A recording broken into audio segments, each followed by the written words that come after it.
আসসালামু আলাইকুম। অনেক গরমে আপনারা কষ্ট করতেছেন দীর্ঘ সময় ধরে, সেই কারণে আবারও ক্ষমা প্রার্থী দুঃখ প্রকাশ করছি।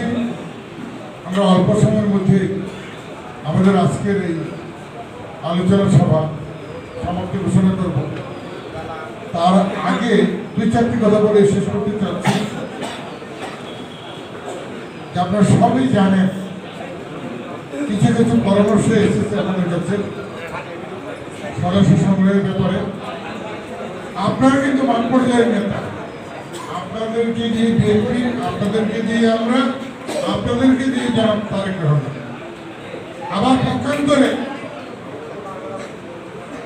বিএনপির কোনো ক্ষতি হলে কিংবা আমার প্রিয় নেতা তারেক রহমান সাহেবের কোনো রকম তাকে বাদ দিলে কি আমাদের কোনো মূল্য আছে বলেন?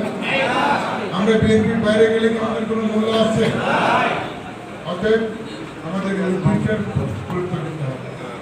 কারণ আগেই বলেছি তারেক রহমান সাহেবের সম্পূর্ণ বা সমগ্র দেশে মাঠ পর্যায়ে নেতাকর্মীরা এগিয়ে না আসে, ধামরাইতে আমাদের পক্ষে সম্ভব না যদি আপনারা আমাদের পাশে না থাকেন এবং অতীতে না থাকেন। অনেক কষ্ট করে অনেক পাড়ি দিয়ে জেল জুলুম সব কিছু আমরা ওভারকাম করে যখন নির্বাচনের একটি দ্বারপ্রান্তে এসেছি, এই নির্বাচনটাই আমাদের দাবি ছিল।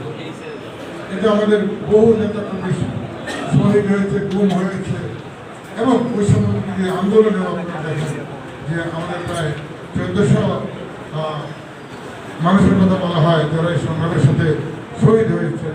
শেখ হাসিনা ফাঁসি সরকারের গুলি আসলে 1400 বেশি বড় হবে, আহত তো হাজার হাজার, এখনো অনেক কষ্ট।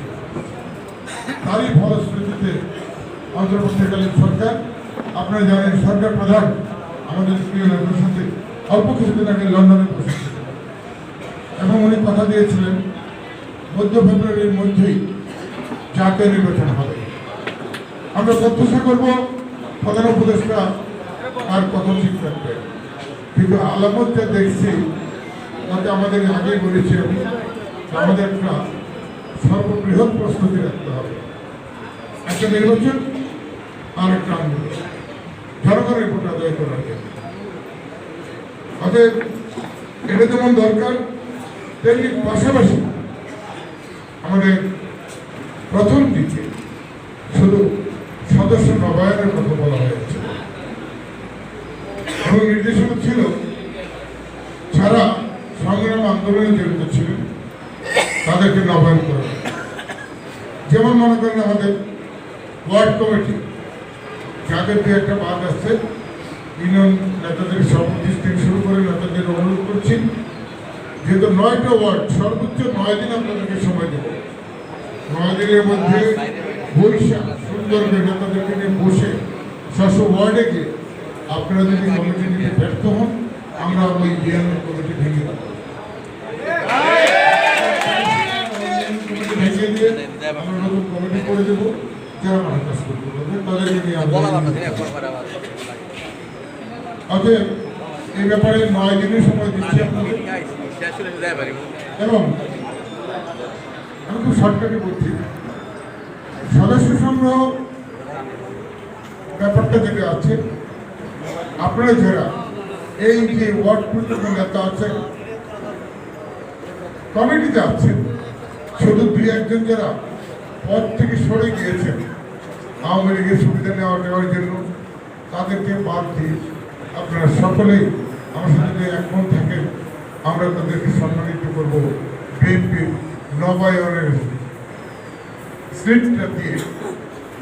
তো এইখানে কোনো রকম পক্ষপাতিত্ব একেবারেই না থাকে এবং গতবারে যেটা দেখেছি, এবার প্রেক্ষাপট ভিন্ন, সঠিক নেতাকে আনবেন, সঠিক নেতা কর্মীকে আনবেন এবং প্রত্যেকের কাছ থেকে দলের প্রয়োজনে এবং এই সদস্য নবায়নের সম্মানার্থে প্রতিটা মেমোর সাথে, প্রতিটা ব্যক্তির সাথে আপনাদের 20 টাকা করে টাকা দিয়ে এই ভোটটা নেবেন। এবারে বিশেষভাবে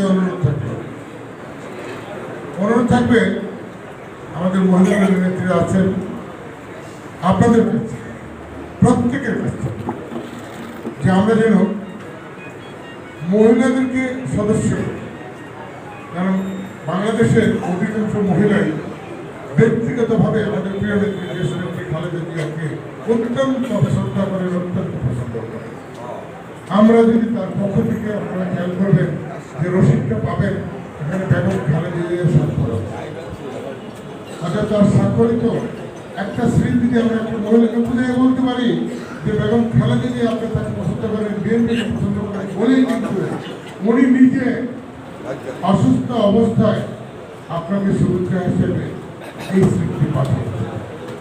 তাহলে আমাদের কিন্তু অনেক অনেক সাপোর্টার পেয়ে যাবে।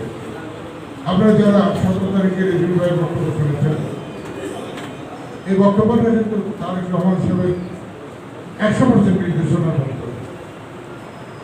সেখানে বলা হয়েছে দল থেকে বিপদগামী কিছু মানুষ সরে যাবে এবং কিছু মানুষ আমাদেরকে আনতে হবে যারা আওয়ামী দোষরদের সাথে জড়িত ছিল, অপকর্মের সাথে জড়িত ছিল, তাদেরকে বাদ দিয়ে সমাজে দেখবেন বহু ভালো মানুষ আছে, বহু সমাজপতি আছেন, বহু মুরব্বীরা যাদেরকে দেখলে যারা ডাক দিলে অনেক মানুষ দৌড়ে আসে, তাদের কথা শোনার জন্য আসে। প্রিয় নেতৃবৃন্দ, চেষ্টা করবেন এই মানুষগুলোকে সবাইকে আমরা আমাদের কাছে টেনে আনতে, অন্য কোনো রাজনৈতিক দল যেন এই সুযোগটা না। এ ব্যাপারে আমাদের ডক্টর প্রয়োজন হবে। যেটা বলেছি যে আপনারা যে যাই চিল্লাচিল্লি করুন, আমি সেদিকে একটা কঠিন ফোরামে করেছিলাম, অনেকগুলো আইন শৃঙ্খলা বাহিনীর নেতারা ছিল। আপনারা দেখেন আমার বিএনপিকে দাম রেখে চালাতে, এখন আমি বলতে চাই মূল সংগঠন বিএনপির কেউ কি প্রকাশ্যে চাঁদাবাজি করতে দেখেছেন কাউকে? দু একজন যারা দেখলে হাজির করে তাদেরকে সম্পর্কে থাকতে বললাম অযথা। এটা যেহেতু মফস্বল, আমরা সবাইকে সবাই চিনি, সবাই জানে। তারা পুরস্কার তো দূরের কথা, তিরস্কৃত হয়ে অনেকে বেরিয়ে যাবে। আমাদের কাছে এমনও তথ্য আছে যে কোনো কোনো হাট বাজারের পাশে খাস জমিতে কেউ কেউ ঘর তুলে সেই করে যারা দিচ্ছে, ক্ষতি হচ্ছে বিএনপি, ওইসব নেতাদেরকে আমি সতর্ক করতে হবে। এই ধরনের কর্মকাণ্ড থেকে তারা যেন সরে অন্যথায় নেতৃত্ব থাকবে না, দলের সদস্য থাকবে। আমরা কালকে আপনাদেরকে আমন্ত্রণ জানাই। আগে বলেছিলাম আমাদের সুতিপাড়া ইউনিয়ন বিএনপির সংগ্রামী সভাপতি, দীর্ঘদিনের কান্ডারি বিএনপি পরিচিত নেতা আলাস ভট্টুরিয়া, উনি মারা গেছেন, কয়েকদিন হঠাৎ মারা গেলেন। 25 তারিখে আমাদের বক্তব্য ছিল যে ওখানে আমরা একটা সম্মেলন। উনি মারা যাওয়ার পরে ওখানকার নেতারা পরিবর্তন করে ফেলছে। আজকে নেতাও 25 তারিখে রেখেছে তার পরিবার থেকেও, অর্থাৎ কালকে শুক্রবার, এই শুক্রবারের বিকাল 3টার থেকে বাতুলি মাদ্রাসার মাঠে আমাদের দলীয়ভাবে এবং শান্তিভাবে তার জন্য দোয়া মাহফিল হবে। এই মাহফিলে আপনাদের সকলকে আমন্ত্রণ জানানো হবে, এক নেতার প্রতি শ্রদ্ধা জানানো। আপনারা আশা করি সময় সুযোগ থাকলে আসবেন। আমার কাছে আরও তথ্য আছে যেন আমাদের ধামরাই পৌর বিএনপির ভারপ্রাপ্ত চেয়ারম্যান আতিকুর রহমান আতিক এবং আমাদের খুলনা ইউনিয়নের বিএনপির সাধারণ সম্পাদক আকাশ ভাই, এরা অত্যন্ত অসুস্থ। রাত্রে আমার সাথে কথা হয়েছে, জ্বরে ভুগতেছেন, কিন্তু তারা আসতে পারেনি। এমন যে আপনারা অসুস্থ আছেন, আমরা দোয়া করবো তারা যেন আসতে সুস্থ। আমি